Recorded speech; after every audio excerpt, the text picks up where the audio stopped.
Hi, I'm Aditya Gaur, and in this video, I'm going to talk about an interesting project that I created while I was pursuing engagement mentorship program hosted by Microsoft. This program was an initiative to introduce and teach more about agile methodology. In this program, I had two mentors as my guide and was tasked with building a video conferencing application similar to Microsoft Teams within a short span of 4 weeks. The primary requirement of the application was that it must allow a minimum of two participants to connect with each other. While I had experience in building front end applications, I had no prior knowledge about how real time communication worked in the backend. Therefore, one of the biggest challenges I had to face was to create the whole project in a short span of time while having no initial knowledge on how to go about it. This was really exciting since I had never worked on something like this before, and working on a deadline made it exciting and more challenging. So, my first challenge was to research and understand numerous topics related to RTC. Now, how to actually do this? Documentation is one of the most integral parts of software development, and so I decided to start with reading documentations. In the first week, after some exploring, I came across this thing called WebRTC, which, in simple terms, is a technology that enables the web applications to capture and stream audio and video media to add real time communication capabilities to any app. The next challenge that I faced was to decide how the users will be sending and receiving their streams. I found this article in which I read that there are three main types of architectural styles that are followed while creating a video conferencing web app.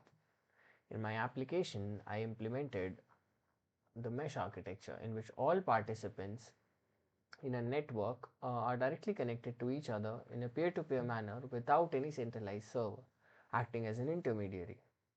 I implemented this because it was easier and cheaper to do so given the time constraint.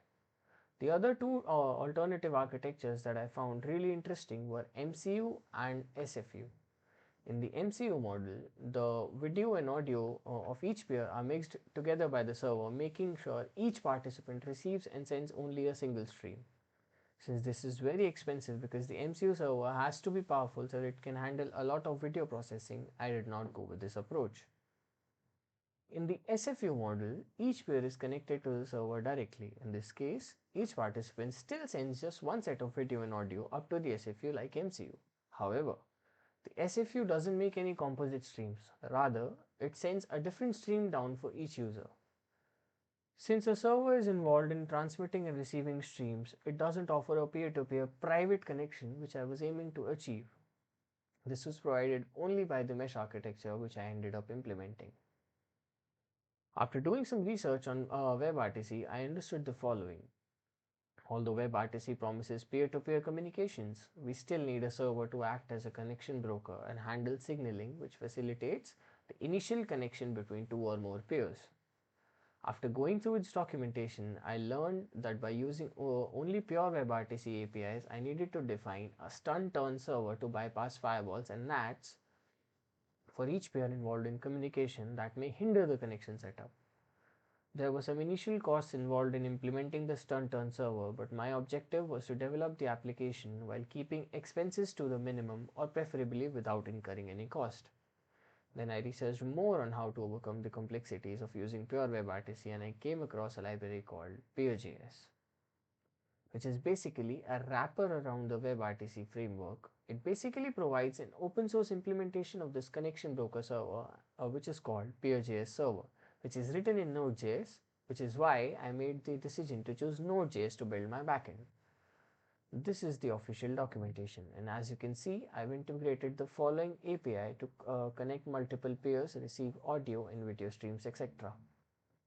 Now, to briefly explain PeerJS, with PeerJS, I didn't have to worry about stun-turn servers creation since it provides a complete configurable peer-to-peer connection API and has a server called a peer server to easily establish connections. So now one of the major problems was solved. I started integrating the peer server with my Express server, which is written in Node.js. Now what happened was that a particular path of my Express server was providing the signaling service instead of taking another server to do the work. I found that another advantage of going with this approach is that we can also check whether a peer is allowed to connect to peer server or not. And if it's not allowed, then we can stop the peer from using it, thus increasing the security. In my application, I used a library UUID for generating a unique ID for every pair while instantiating the pair objects so that the pair.js can identify each pair uniquely. All of this was completed in a little over 2 weeks. After this, I majorly worked on the front end, and that was pretty simple to implement. However, soon I encountered a really difficult issue. The video elements of each user was a square of fixed dimensions, which was not very presentable, and I wanted to create a more appealing user experience. I discussed this with my mentors, and even though they approved the application, I was not satisfied with the UI UX, so I took it upon myself to fix this in a short period of time that I had. The technical challenge is to create a grid layout for video elements that dynamically adjusts based on the number of video elements and the available space. I wanted to ensure that in the layout, all the video elements fit within the maximum width and height of the containing element, with a specific margin between each video element. The solution that I came up with involves using JavaScript to calculate the ideal size and position for each video element based on the provided arguments. I created and used an area function. I created an area function to calculate the optimal width for each video element based on the total number of elements, the desired increment in size, and the maximum width and height of the containing element. I then created a dish function which calls the area function multiple times with increasing element values until the maximum number of video elements that can fit in the containing element is determined. Finally, I created the setWidth function which applies the calculated width and margin values to each video element on the web page. To overcome this challenge, I first had to understand the requirements and constraints of the grid layout. I then used my knowledge of mathematics and JavaScript to create a flexible solution that can handle different numbers of video elements and varying maximum width and height requirements. I tested the solution thoroughly to ensure that it works as expected and is scalable for different use cases.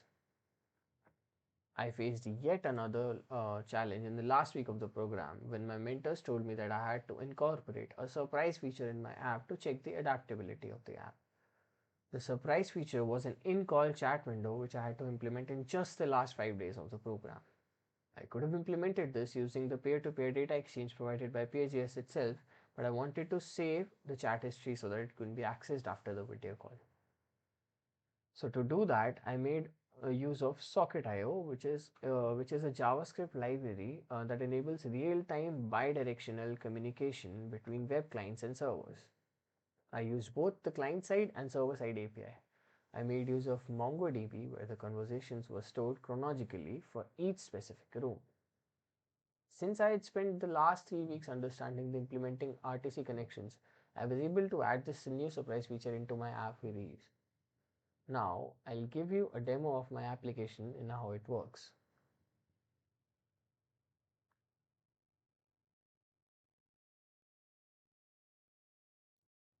I'll start by entering a username, and clicking the create room button.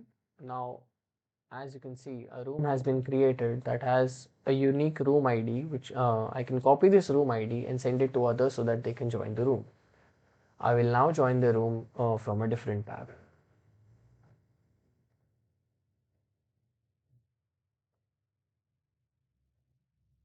So as you can see, my application is working correctly. The video layout function is doing its job and everything looks really nice. I added some other features like raise hand, and you can also see who else in the room is in the room with you by clicking the show participants button to make it more user friendly. In conclusion, the technical challenges that I faced taught me valuable lessons about problem solving and persistence.